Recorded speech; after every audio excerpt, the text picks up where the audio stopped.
মাধ্যমে ডেলিভার করা হয়।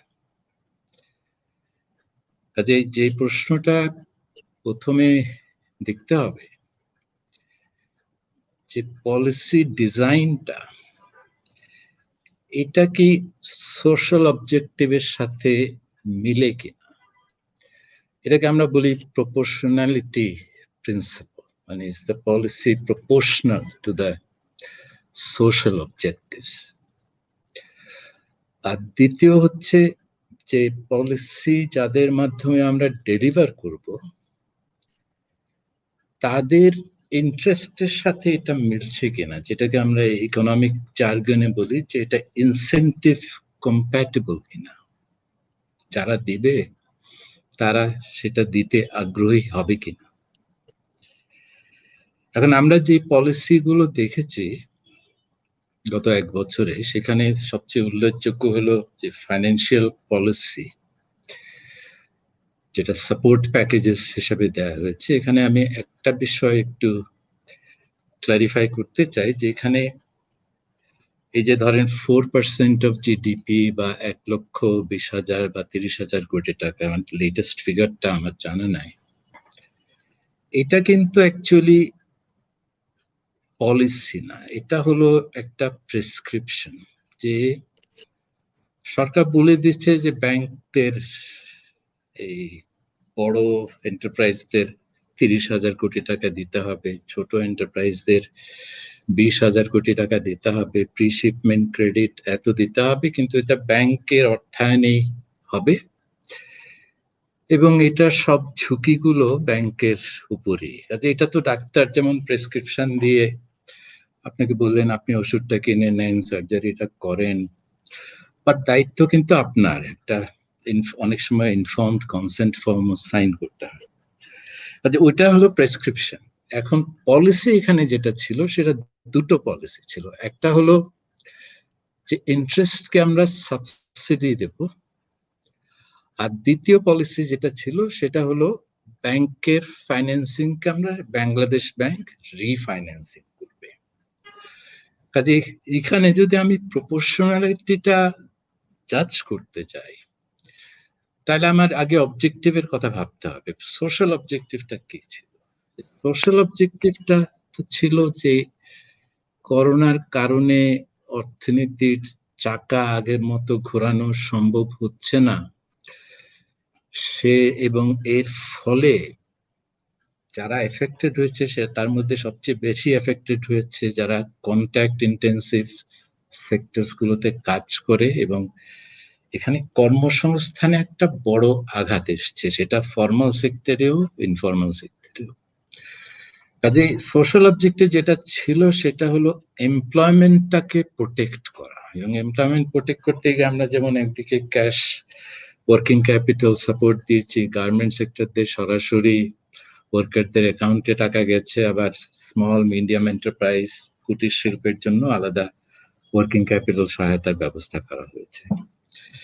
কিন্তু এখানে আমি প্রপোর্শনালিটি যদি জাজ করতে চাই তাহলে তো আমার দেখতে হবে যে আমি সবাইকে, মানে এখানে 5% সাবসিডি দেয়া হচ্ছে টু সিএসএমই সেক্টর, আর 4.5% সাবসিডি দেয়া হচ্ছে আপনার লার্জ এন্টারপ্রাইজ গুলোকে। কাজে এখানে এই যে প্রপোর্শনটা, সিএসএমই সেক্টরের প্রপোর্শনটা 10%-এর মতো বেশি এর সাবসিডির তুলনায়।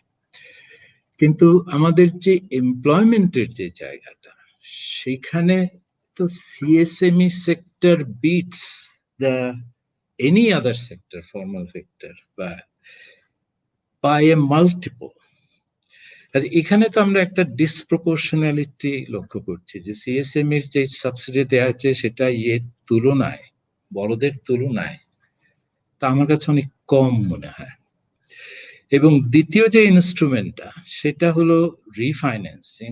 রিফাইন্যান্সিং এ কিন্তু দুটোতেই সেম, যে বাংলাদেশ ব্যাংক এই 20,000 কোটি টাকার সহায়তা কর্মসূচি এবং 30,000 দুটোর ক্ষেত্রেই 50% রিফাইন্যান্সিং করবে। কাজে এখানে there is no, I mean, ওই প্রপোর্শনালিটিটা কমপ্লিটলি মিসিং।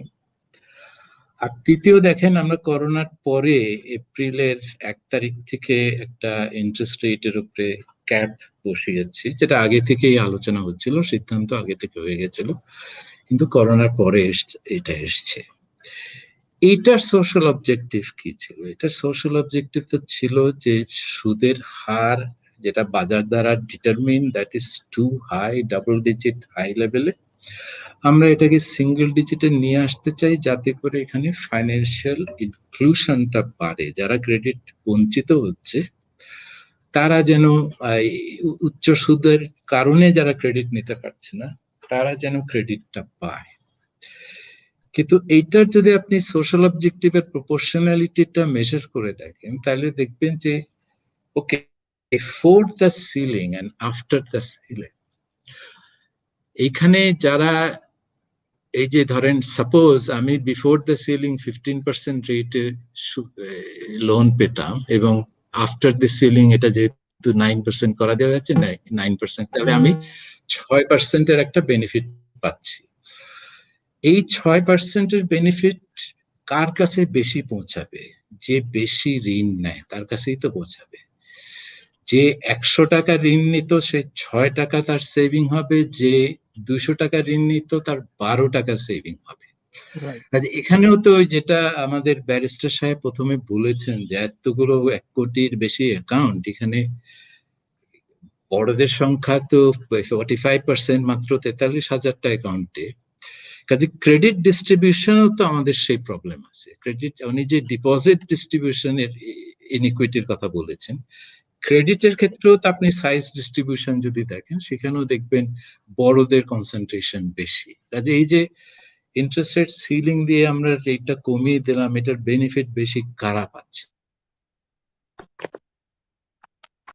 যে এখানে যেমন আমার কাছে একটা খুব অবাক লাগে যে এটা আমরা কিভাবে এক্সপ্লেইন করবো, যে দেবপ্রিয় সালাউদ্দিন ভাই হয়তো পরে এটার আমাকে একটু হেল্প করতে পারেন, যে এই যে ধরেন ওনার্স অ্যাসোসিয়েশন অফ ব্যাংকস যেটা আছে, বাংলাদেশ অ্যাসোসিয়েশন অফ ব্যাংকার্স, এরা তো ব্যাংকের মালিক।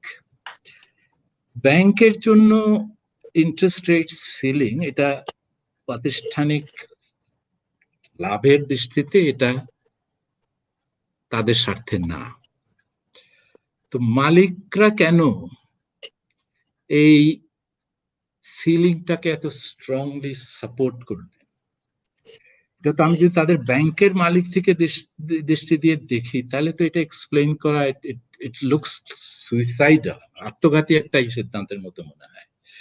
কিন্তু এটাকে যদি আপনি আরেকটু ডিপলি দেখেন, যে সাপোজ, আমি হাইপোথেটিক্যালি বলছি, আমি যে এটা হচ্ছে তা না, যে suppose there is a lot of insider lending going on, যেখানে ব্যাংকের মালিকরা হয় নিজের ব্যাংক থেকে লোন নেন অথবা একে অপরকে লোন দেন, এবং সেই ইনসাইডার লেন্ডিং যদি আপনার অনেক একটা বড় অ্যামাউন্ট হয়, তাহলে তো আমি যেটা আমার লস হচ্ছে in terms of revenue from others, আমার নিজের ভেতরকার লেন্ডিং যদি সাফিসিয়েন্টলি লার্জ হয়, এটা অঙ্কে কষে বলা সম্ভব যে কত লার্জ হলে এটা will be in self interest of the owners to support a control on interest rate, which apparently is against the interest of their institution.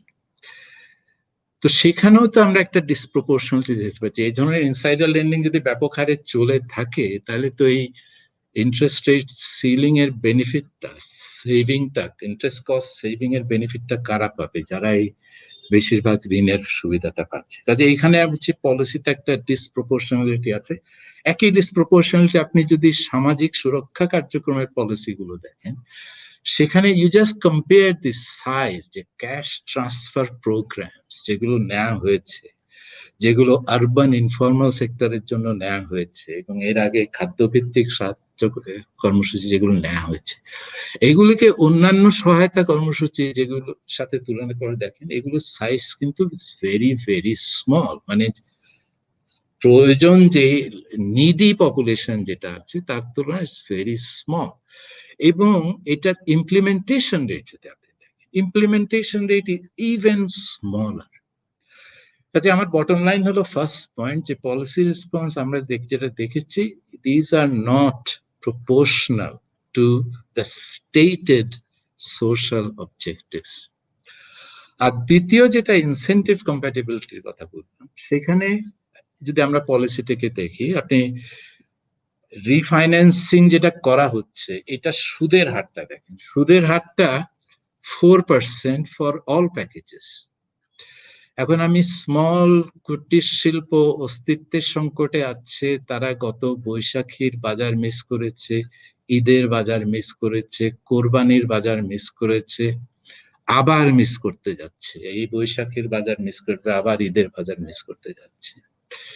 এদেরকে আপনি একদিকে যেমন আপনি জাস্ট বলছেন যে আপনি 4.5% সুদ দিবেন বা 4% সুদ দেবেন, বাকিটা সরকার দিবে, আবার এদেরকে ঋণ দেওয়ার জন্য যেটা ব্যাংকারদের ইনসেন্টিভটা দিচ্ছেন, সেখানে কিন্তু একই, 4% কস্ট ব্যাংকে বহন করতে হবে।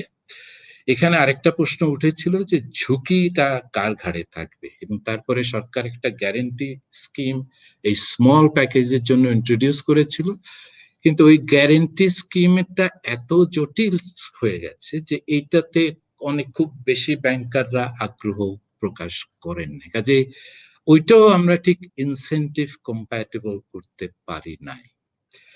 কাজে আমরা যে পলিসি রেসপন্সটা দেখছি যে এখানে দুদিক থেকে সমস্যা, যে একদিকে it's not proportional to the social objectives, অন্যদিকে it is not incentive compatible. এমনি তো স্মল কটেজ ইন্ডাস্ট্রিদের পৌঁছানো ব্যাংকারদের পক্ষে ডিফিকাল্ট, যে সমস্ত নিয়ম কানুন আছে সব মেনে। তার উপরে যদি আপনার কোনো এডিশনাল ইনসেন্টিভ না থাকে, ডিফারেন্সিয়াল কোনো ইনসেন্টিভ না থাকে, তাহলে তারা ওখানে কেন যাবে? তো সেই ক্ষেত্রে আগামী যেটা বাজেটে যেটা কথা আপনারা বলছেন, যে আমি দুটো যে প্রবলেম আছে পলিসি রেসপন্সে, এই দুটোর একটা কারেকশন দেখতে চাই, যে আমাদেরকে এই এই সহায়তা কর্মসূচিগুলিকে এই অভিজ্ঞতার আলোকে রিডিজাইন